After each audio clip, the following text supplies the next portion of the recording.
Coucou tout le monde, c'est Aurélie, j'espère que vous allez tous très bien. Je vous retrouve pour un nouveau tuto carte et nous allons faire cette carte de Noël hérisson. Vous m'accompagnez? Alors voilà les couleurs d'encre Distress que j'ai choisies. Je voulais un dégradé dans les tons roses, donc c'est Spoon Sugar, Pink Raspberry et Shaded Lilac. J'ai un accent qui tue quand je parle anglais. Et donc comme d'habitude, je vais utiliser une encre blanche comme sous-couche pour pouvoir appliquer ma couleur de façon plus facile par la suite. Et cette fois-ci, j'ai utilisé un papier épais normal. J'ai pas utilisé mon papier Bristol comme d'habitude. Et en fait, ça a fonctionné plutôt bien. Juste par la fin, il avait un tout petit peu tendance à boulocher. Mais sinon, le résultat était tout à fait correct. Donc je commence par ma couleur la plus claire. J'ai pas besoin de commencer par le bas parce que je sais que je vais le recouvrir ensuite avec le décor. Et une fois que j'ai mis mon rose clair, je passe à mon rose foncé de l'autre côté. Donc pour appliquer les encres Distress, c'est toujours pareil. Vous prenez votre encre, tapotez l'excès sur votre papier de brouillon et faites des mouvements circulaires et construisez votre couleur petit à petit. Quand les couleurs sont foncées, faites bien attention à bien tapoter votre excès parce que sinon ça va vous faire des traces qui ne seront pas très jolies. Alors ensuite, je vais aller appliquer mon petit violet par-dessus. Alors comme ce sont des encres Distress normales, les couleurs s'ajoutent les unes aux autres. Elles sont un peu transparentes, donc si vous mettez deux couleurs ensemble, ça fait un peu une troisième couleur. Si vous utilisez les encres oxyde, alors là elles sont couvrantes et elles se recouvrent les unes les autres. Mais j'ai choisi les encres Distress normales et j'ai trouvé que le mélange faisait vraiment très joli.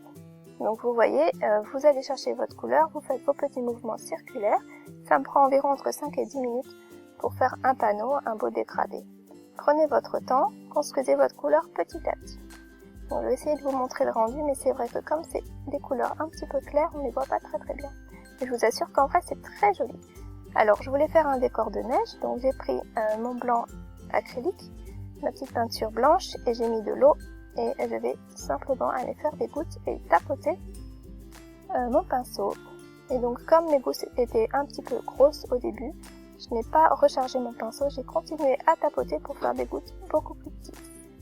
Plus vous mettez d'eau et plus ça fait des grosses gouttes. Donc si vous voulez des toutes petites gouttes, il ne faut pas qu'ils soient très mouillés. Et voilà mon petit décor de neige. Si vous n'avez pas de peinture acrylique, prenez de la gouache, c'est la même chose. Alors je vais laisser sécher ça à l'air libre et puis en attendant je vais faire la mise en couleur de mon petit hérisson. J'avais colorié le même hérisson dans une autre vidéo. Donc si vous ne voulez pas regarder à nouveau, allez directement à la minute 5. Sinon restez avec moi, je vais vous montrer comment utiliser le Gamsol qui permet de faire des coloriages de façon magique. On ne voit plus les traits de crayon, ça fait vraiment super joli. Alors je tamponne mes deux petits hérissons. J'utilise l'encre VersaFine. Voilà la boîte de crayon de couleur que j'utilise, il y a 120 couleurs et j'en ai sélectionné quelques-unes. Et voilà mon produit, le Gamsol, c'est un genre de White Spirit, un solvant minéral que vous utilisez avec ces petits tortillons blancs que vous voyez là à droite. Pour chaque couleur, j'essaie d'utiliser une pointe différente pour ne pas les mélanger. Et donc j'ai simplement appliqué ma couleur et je vais aller l'attirer, l'étaler avec ce produit qui est sur ma petite pointe. Et vous voyez, ça se fait tout seul. Alors pour le petit piquant de mon hérisson, j'ai voulu mettre deux teintes de marron, donc j'en mets déjà une et puis je mets l'autre juste à côté. Vous voyez, je ne prends même pas la peine de les mélanger et de les dégrader l'une dans l'autre. Je prends mon tortillon avec du Gamsol et hop, le dégradé se fait tout seul. Et ensuite, vous pouvez continuer à rajouter de la couleur. Donc là, par exemple, je prends un marron encore plus foncé pour faire un beau contraste. Je change mon tortillon et voilà, ça fait très joli. Si vous voulez changer de couleur et utiliser le même tortillon, utilisez du papier de verre pour frotter la pointe et puis la couleur va partir et vous pourrez utiliser avec une autre couleur. Alors pour l'écharpe c'est la même chose, j'ai voulu qu'il y ait un peu de blanc au milieu de l'écharpe entre chaque case pour donner un effet arrondi. Donc je mets de la couleur en haut et en bas et puis avec mon petit tortillon je vais aller faire un joli dégradé. C'est une méthode vraiment extrêmement simple. Je sais pas vous, mais moi ça me relaxe énormément de colorier, donc j'ai vraiment beaucoup aimé faire ce petit hérisson. Je vais vous le montrer de plus près. Regardez, est-ce que vous voyez les traits de crayon? C'est vraiment super chouette. Alors voilà, maintenant j'ai fait le deuxième hors caméra, exactement de la même façon. Et puis j'utilise mes die pour pouvoir les découper sans effort. Alors je mets bien du washi tape pour pas que ça ne bouge dans ma Big Shot. Et puis je découpe. Alors je ne sais pas si vous entendez, mais derrière, en arrière-plan, il y a les grillons et les crapauds qui s'en donnent à cœur joie.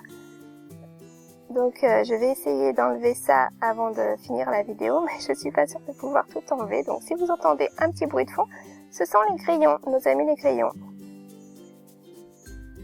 Alors j'ai ce super joli die qui fait des arbres. Je trouve ça vraiment très très chouette. Alors j'en ai pas besoin de temps, donc je vais juste les couper tout simplement et sélectionner ceux qui me plaisent. Alors ce die il est vraiment chouette, mais alors sortir le papier du die c'était pas évident. J'ai eu du mal à le faire sans tout arracher. Alors je choisis de mettre un tronc de ce côté et deux troncs de l'autre côté. Et j'ai aussi découpé donc cette petite colline en blanc pour donner un aspect neige tout simplement. Alors pour coller ça, j'utilise ma colle Glossy Accent parce qu'elle a un petit embout tout fin. Je colle d'abord les arbres et ensuite par-dessus ma petite colline. Et ensuite, je vais pouvoir tout simplement découper tout ce qui dépasse. Je mets mes deux petits hérissons face à face. Si ce n'est pas déjà fait, n'hésitez pas à vous abonner parce que j'ai plein d'idées pour des cartes de Noël et donc il y a beaucoup de vidéos qui vont suivre. Donc j'espère vous retrouver très vite sur ma chaîne pour d'autres créations. Abonnez-vous et si ça vous plaît, n'hésitez pas à partager, ça me ferait vraiment super plaisir. Je vais mettre maintenant mon sentiment, donc j'utilise l'embossage à chaud pour cela. J'ai choisi un petit mot qui me plaisait. J'ai bien préparé mon papier pour que la poudre n'aille pas coller n'importe où. Et puis voilà, simplement je dépose ma poudre et je vais chauffer ça. Et voilà le résultat. Je n'ai plus qu'à accrocher ça et puis ensuite je vais aller coller ma petite carte sur ma base de carte. Alors juste après je vais vous montrer une photo sans neige. Dites-moi laquelle vous préférez, avec neige ou sans neige? J'espère que cette vidéo vous aura plu. N'hésitez pas à vous abonner, à partager. Prenez bien soin de vous et je vous retrouve très bientôt pour une nouvelle création. Au revoir, bye bye, gros bisous.